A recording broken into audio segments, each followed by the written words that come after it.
Hello friends, मैं हूं doctor Prabhleen Kaur. I am working as a consultant and infertility specialist at Bridge IVF. आज हम बात करेंगे कि आईवीएफ, जो कि इन विट्रो फर्टिलाइजेशन कहलाया जाता है, ये साइंस की प्रक्रिया क्या है और इसके क्या स्टेप्स होते हैं। पहले इसको जाना जाता था टेस्ट ट्यूब बेबी प्रक्रिया के नाम से। इन विट्रो फर्टिलाइजेशन एक वो टेक्निक है जिसमें एक महिला के शरीर से उसके एग्स बना के हम निकालते हैं ट्रांसवजाइनली अल्ट्रासाउंड गाइडेड, और हम लैब में उसमें पेट्री डिश में महिला के एग्स के साथ साथ उनके पार्टनर के स्पर्म्स को छोड़ा जाता है ताकि वो फर्टिलाइज हो जाए। इसकी आधुनिक टेक्निक कहलाई जाती है ICSI, यानी कि इंट्रासाइटोप्लाज्मिक स्पर्म इंजेक्शन, जिसमें कि एक अच्छा स्पर्म चूज करके माइक्रोस्कोपिकली हम एग के अंदर छोड़ते हैं। तो आईवीएफ टेक्निक्स के स्टेप्स क्या हैं, आज हम इसके बारे में डिस्कस करेंगे। पहले स्टेप्स जानने से पहले हम ये जान लें कि कौन कौन से कपल्स को आईवीएफ कराने की जरूरत पड़ती है। फर्स्ट वो कपल्स हैं जिसमें कि वुमेन की एज मोर देन 35 इयर्स हो चुकी हो, क्योंकि जैसे कि हम जानते हैं कि Indian females age faster than the western counterparts.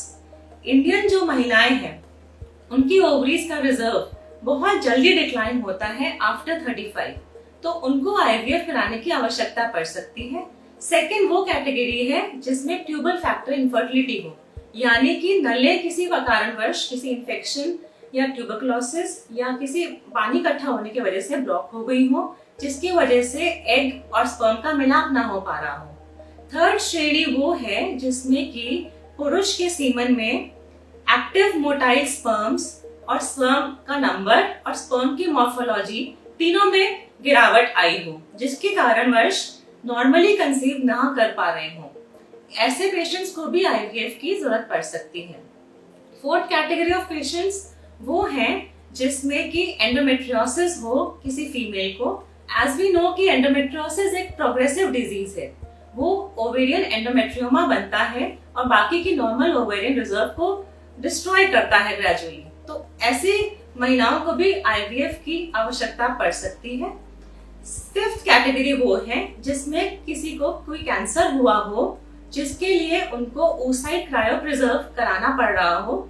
oocyte cryopreserve कराने के बाद जब वो कैंसर मुक्त हो चुके हो after their cancer therapy, they can proceed with IVF and conceive.